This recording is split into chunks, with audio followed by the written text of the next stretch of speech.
When I was 19, I casually dated this guy Casey that I'd met through a mutual friend. We hit it off the first time we met and hung out for hours. He was incredibly charming, and we also had quite a lot in common, but he definitely had an off vibe about him.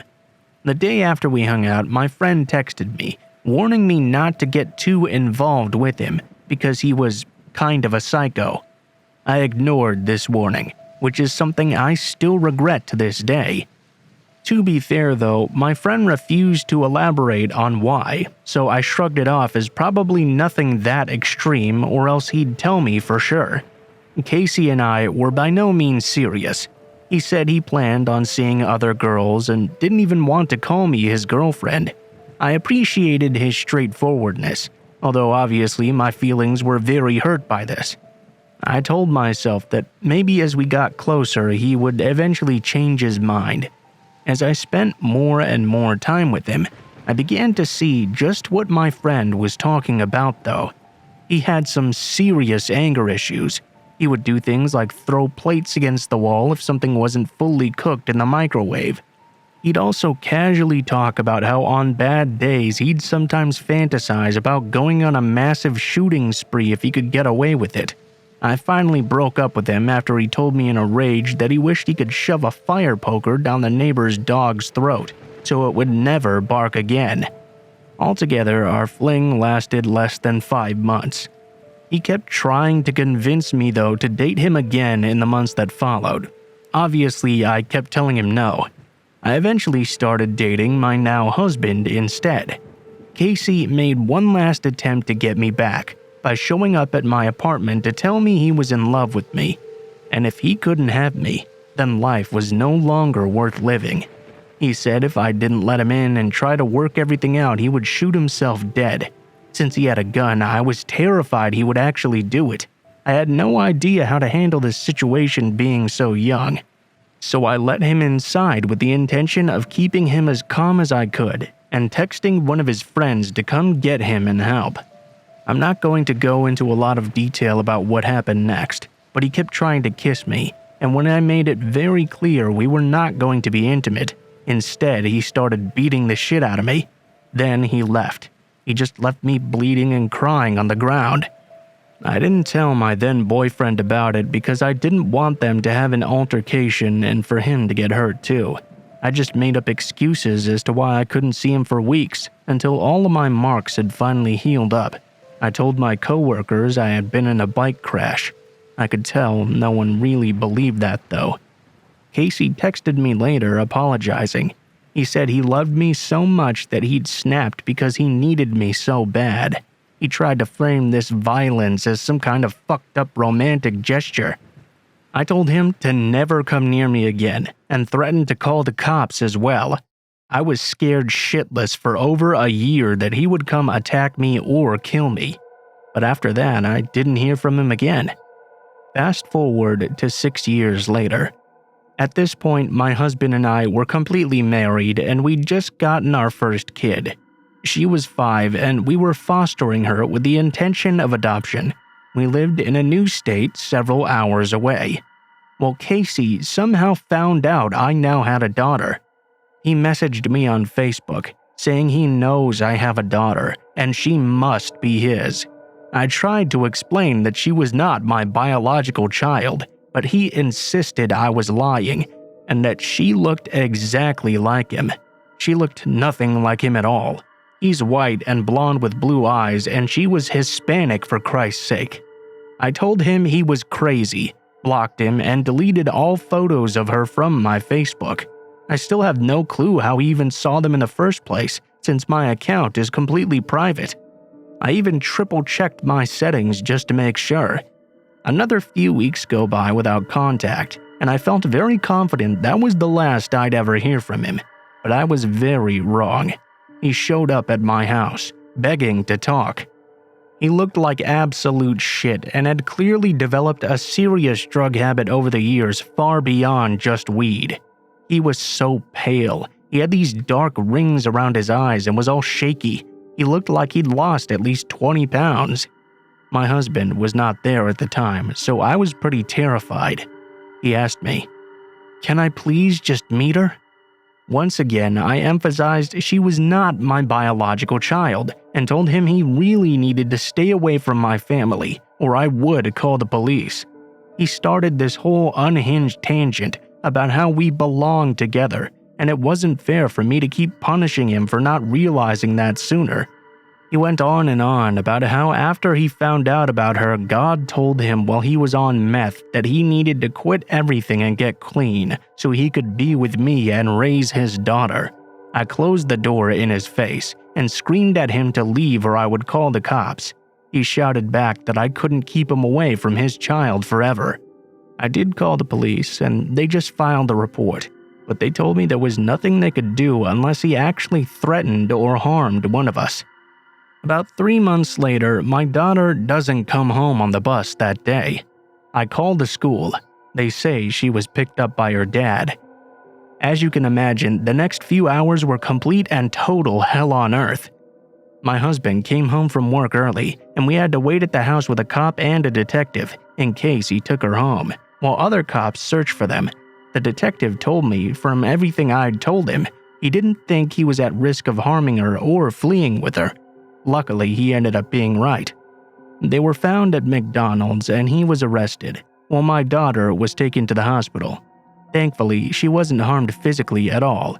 He was apparently really nice to her, although it was incredibly awkward to have to explain to a 5-year-old why this strange man was suddenly telling her he's her dad.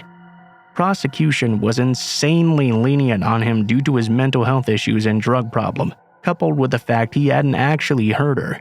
They ended up dropping all the serious charges like kidnapping a minor and sentenced him instead to stay in a state hospital until he was deemed healthy enough to be let out. This ended up being only about 4 months in total. They granted us a restraining order that lasted 2 years, which I was incredibly disappointed about, as I wanted a lifelong one. We were assured, though, that if he ever contacted any of us again, we would no doubt be able to get another one. It's 4 years later, and we've not heard from him since. Thankfully, my daughter wasn't traumatized or anything. She just sees it as a very strange experience she had as a child. I still have intense anxiety, though, every time the doorbell rings. My husband bought a shotgun immediately after this went down. I've heard through the grapevine that Casey has been mostly clean, besides now being an alcoholic. It's an upgrade from meth addict, at least, I guess. He also seems to be just a tiny bit less batshit insane. That's nice, but I really hope I never have to see that man again for the rest of my life.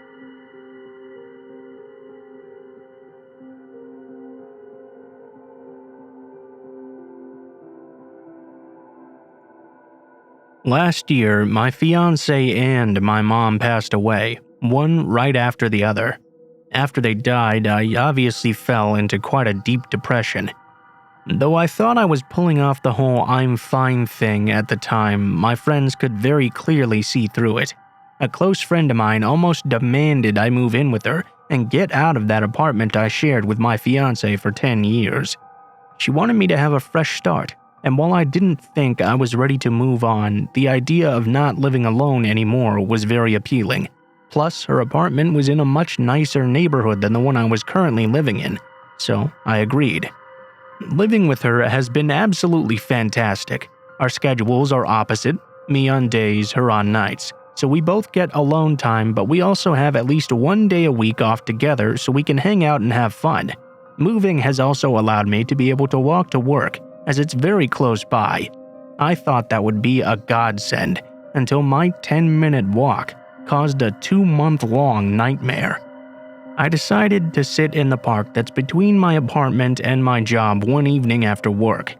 As I was just sitting there, minding my own business, a man approached me. I saw his face first. He was almost very handsome, if not for a little bit rough-looking. Even though I live in an urban area with a high homeless population, it didn't occur to me that this man was anything but a mildly handsome 40-something guy. I smiled and looked back down at my phone, expecting him to walk right on by me, but no. He walked up to me and asked what time it was. When I looked up to tell him, I noticed all the stuff he was carrying with him. It was all so random.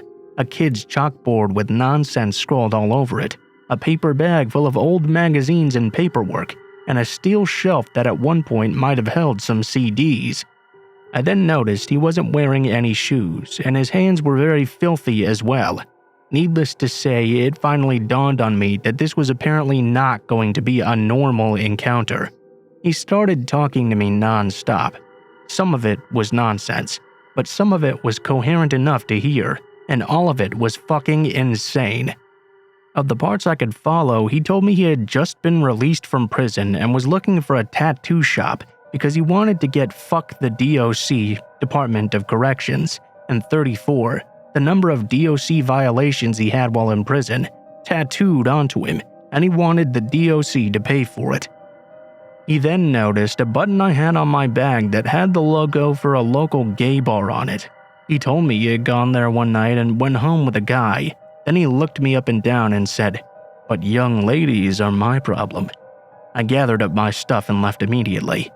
Now, I loved this apartment, but it has its drawbacks, which became glaringly obvious after this encounter. The apartment is on the first floor.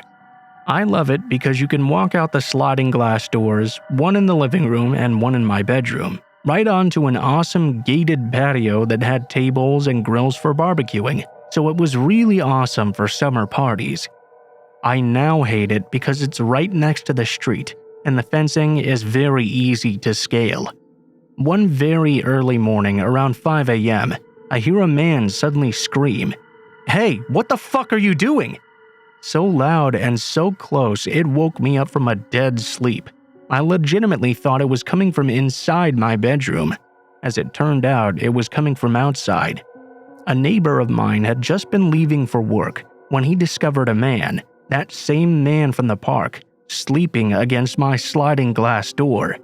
The dude got scared off, my neighbor checked on me, and once I calmed down, I chalked it up to a coincidence. 2 weeks later, though, I was sleeping once again. At some point in the night, this man walked up onto the patio and began tapping on my sliding glass door.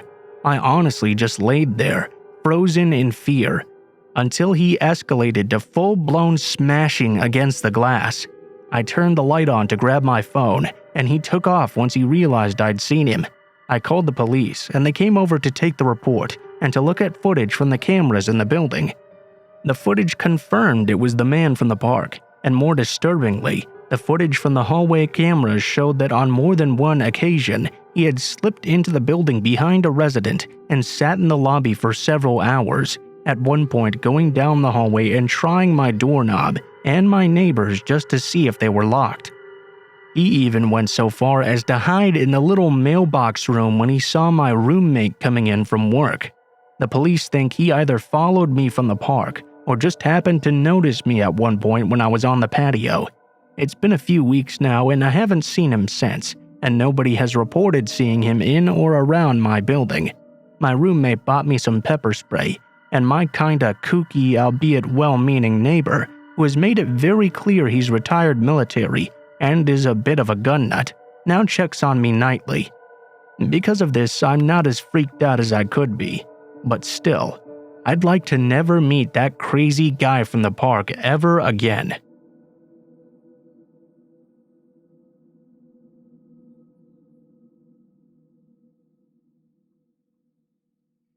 It was Christmas time.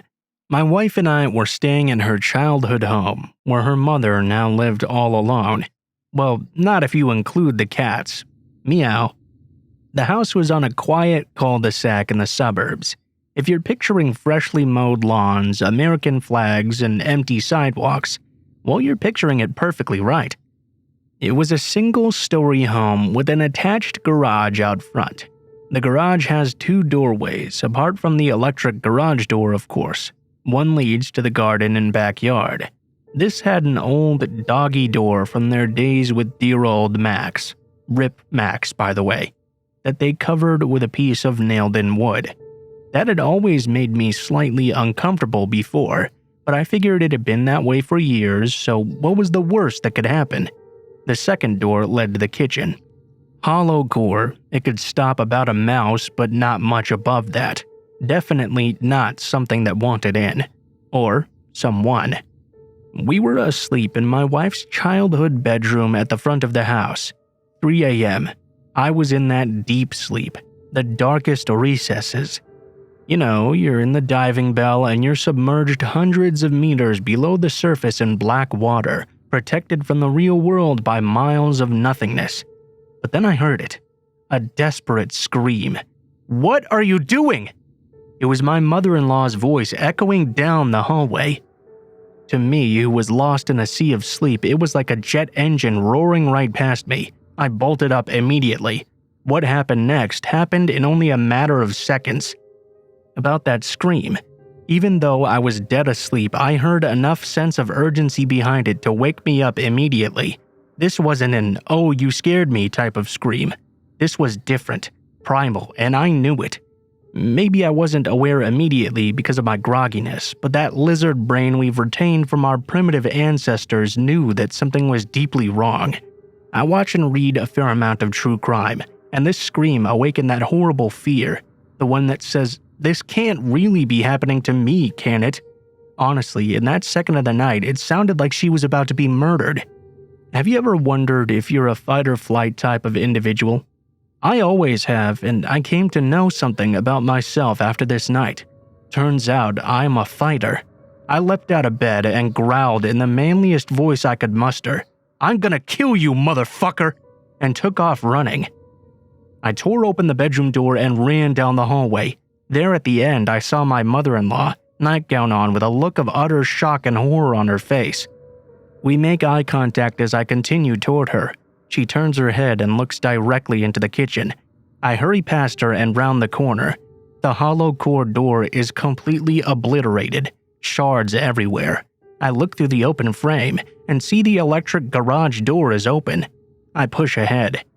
As I run into the garage, I finally hear it. The sound of someone hopping into a running car just out of view. Just as I make it onto the driveway, I can see a car peeling out from the sidewalk adjacent to the house. But my adrenaline was still full-on pumping. And who am I to say no to adrenaline? So, like an idiot, I ran barefoot after that car. I gave it a good go as well, but I'm no Michael Johnson. And even he couldn't catch up to a speeding car. It soon vanished down the street and I was left all alone. The police showed up within 3 minutes. I have to say that makes me feel a lot more at ease with my mother-in-law living there all alone. They took all our statements, and it turned out like this. My mother-in-law said she'd heard a noise, the hollow core door being bashed in. She walked into the kitchen and encountered the burglar, a small-framed woman. The police think she was working as part of a team. Her job was to squeeze through the doggy door, kick in the hollow core door, and open the electric garage door for her accomplice. According to the police, the burglars most likely thought nobody was home. Fortunately, my mother-in-law must have caught her off guard and scared her, in addition to my manly growl, of course. It feels good to know, though, that everyone turned out safe, and to learn that I guess I do have a little bit of fight in me after all.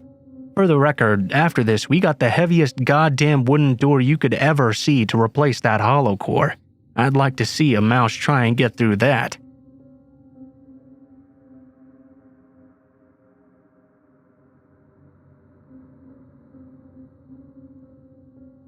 At first, I wasn't going to share this story, but now I'm a bit more over the situation. Before we start, judge me all you want, but I know I can be stupid. It's only because I don't like to force myself to live on the edge because of the sick people in this world. I like to live my life as freely and fearlessly as I possibly can. At the time of this story, I was 23 years old. I'm only 5'2" and about 170 pounds. I'm strong enough to help move furniture, but not strong enough to defend myself the way I would like. You would think, as someone who survived an attempted sexual assault, I would have learned some self-defense, but I'd lost a lot of motivation and self-worth since then. The abusive relationship really made it worse, but that's beside the point. So, to start, I won't get into major details, but I had just moved to Jackson, Tennessee from Miami, Florida, because I'd just gotten out of an extremely physically, emotionally, and mentally abusive relationship that lasted about 3 years. Sometime in June my current boyfriend and I had been doing a trip pretty much every weekend together. We would visit a new hiking and waterfall area. Although there wasn't much of a nightlife, Tennessee was amazingly beautiful. We went to this place called the Narrows of the Harpeth, which was one of the most underwhelming places we've been, but still, it was very relaxing. After we found a cool place to sit and swim after hiking for 2 hours, a few shots and one blunt later, it was time to make the hour-long trip back to Jackson.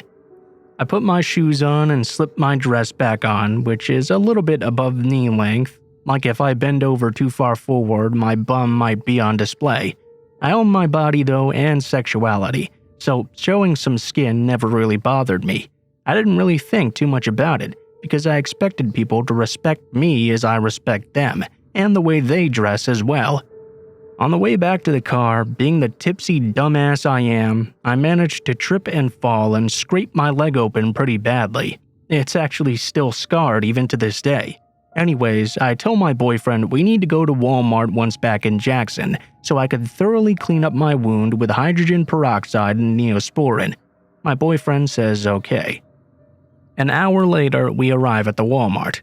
Mind you, it's only about 9 p.m., just about going on 10. Not late by any means. We get what I need, but because I'm still tipsy and pretty high from the blunt as well, I get distracted so easily. I remembered at that exact moment that my boyfriend got me the wrong size case for my iPhone 11. He got the Max instead of just the Pro. I wanted an idea of what I could trade it for, and he wanted to look at some of the games as well as a gaming PC for me. In my own happy tipsy way, I was excited to find a new case, which, if you have ever been to Walmart, the cases are never in order, and often cause you to bend down to look at things. There was a man looking at the cases beside me. I turned over to him. Excuse me, sorry, can I look at those cases you're standing in front of? He looked at me with this blank, dirty look and nodded and stepped over. As I was happily sorting through the shelf, about 5 minutes in, this lady and what I assume are her 2 children approached me. Mind you, we were in the middle of a pandemic, and I was thrown off by how close she was to me, especially with her baby that looked no older than 9 months.